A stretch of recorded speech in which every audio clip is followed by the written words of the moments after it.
More than 800,000 visitors came to Columbus this year for the Ohio State Fair. For the Ohio Farm Bureau Federation, it was a great opportunity to help both dignitaries and regular citizens understand the importance of Ohio agriculture.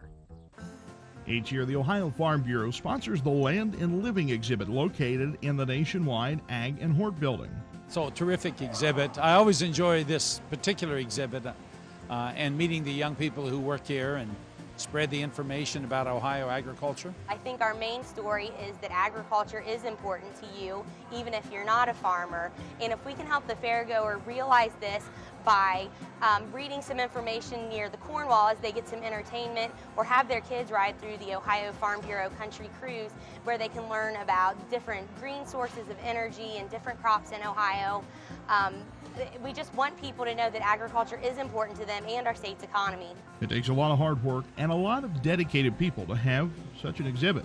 The success of the exhibit relies pretty heavily on the interns. They really have a lot of control in deciding what they want the exhibits to look like and messages that they want to promote and what kinds of different things we should do in the building to promote Farm Bureau and nationwide and all of Ohio agriculture. And we just try to tell agriculture's story through this building in ways that are relevant to consumers so that they can see how agriculture really does impact their lives every day.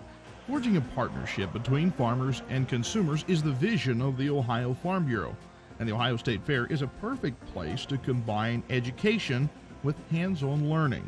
1 out of 7 jobs in Ohio is related to agriculture, and you walk through this fair and you see the prosperity that agriculture brings to our state and the values that farmers are teaching their kids, and that adds up to a much better state. You know, you think you know a lot about Ohio and about Ohio agriculture, but as soon as you walk into the building, I think I've learned 5 things I didn't know. And so, you know, even for somebody who felt like they were well educated about Ohio agriculture, there's something to learn for everybody. This is what America needs today, and farm families who really care about their community and care about their children. And of course, agribusiness is the major business in this state. I mean, it's $90 billion today, and I don't know what, I'll tell you, I don't know what we do today without agribusiness. We'd really be in the soup. From soup to nuts, the nationwide Agriculture and Horticulture building was packed with people and displays. One very popular area was the 4th annual Growing a Masterpiece project. This year's theme, a tip of the hat to agriculture. County Farm Bureaus submitted hand-painted cowboy hats that depict food and agriculture in their respective counties, along with incorporating the Our Ohio logo. While fairgoers had the opportunity to view and vote firsthand, you online tech types can go to ourohio.org and view and vote via the internet. Voting will end November 21st. And while you're there, see if you agree with the selections made by some of Ohio's leaders. We were fortunate to host Governor Strickland in here, who was very thrilled with the exhibit. It was actually his 3rd time to visit, and he was happy to come again and speak with the interns and staff and fairgoers.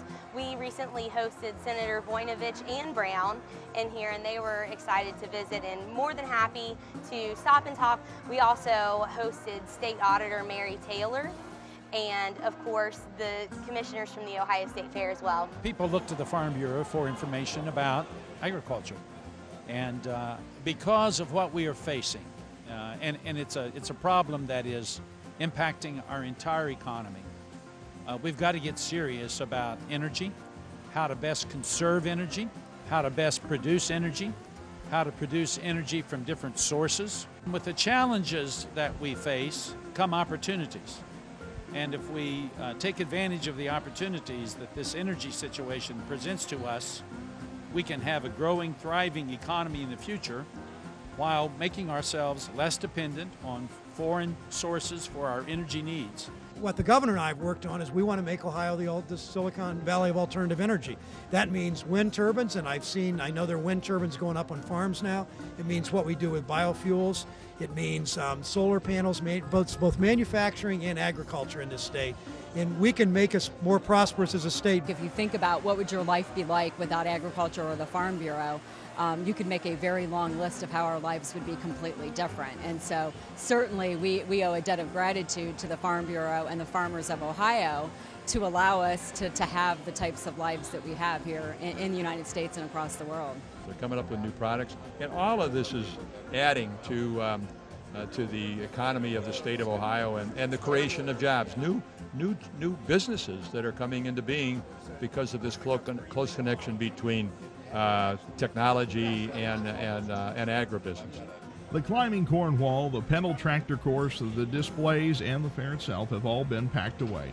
Now, as summer swiftly moves into fall and families go about their daily routine, hopefully Ohio Farm Bureau's Land and Living exhibit helped Ohioans better understand and appreciate our agricultural industry. Before we close out this edition of Ohio Farm and Country, let's invite in Farm Bureau's Joe Corneli for the latest It Matters. Farmers tend to not worry about the little stuff, so when I hear them objecting to something seemingly as unimportant as a television commercial, I pay attention. At a recent Farm Bureau meeting, I heard from a lot of our members who weren't happy about a commercial being run by the folks who want to overturn the new payday lending laws in Ohio. They weren't upset about the issue, they were insulted by the commercial. Bankrolling a farm business is high-level finance.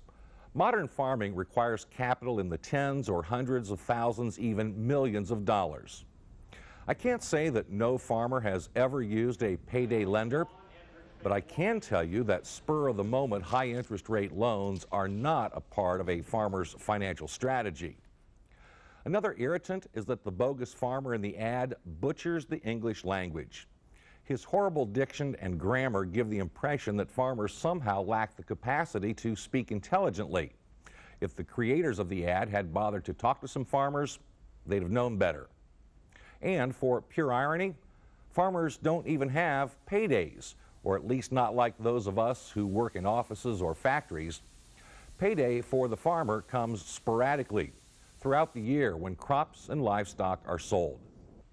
All of these factual errors and misrepresentations aside, what annoyed farmers the most about the ad was its blatant attempt to hijack their reputation. Farmers are proud that their values and ethics are perceived rightfully as a part of what's good about America.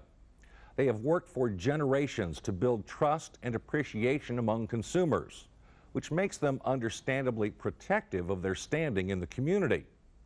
So when some political interest that really has no connection to agriculture shamelessly exploits what farmers have earned, they're not happy. It matters that you as consumers and voters know the truth, so here it is. Farm Bureau officially supports current law. We do not want the new payday lending rules rescinded, and so we hope you will vote yes on State Issue 5. And by the way, when someone tries to misuse our good name, we have another official position. We're officially ticked off. We hope you've enjoyed the show. I'm Andy Vance. And I'm Lindsay Hill of ABN Radio. We've been glad to have you with us on Ohio Farm Bureau's Ohio Farm and Country.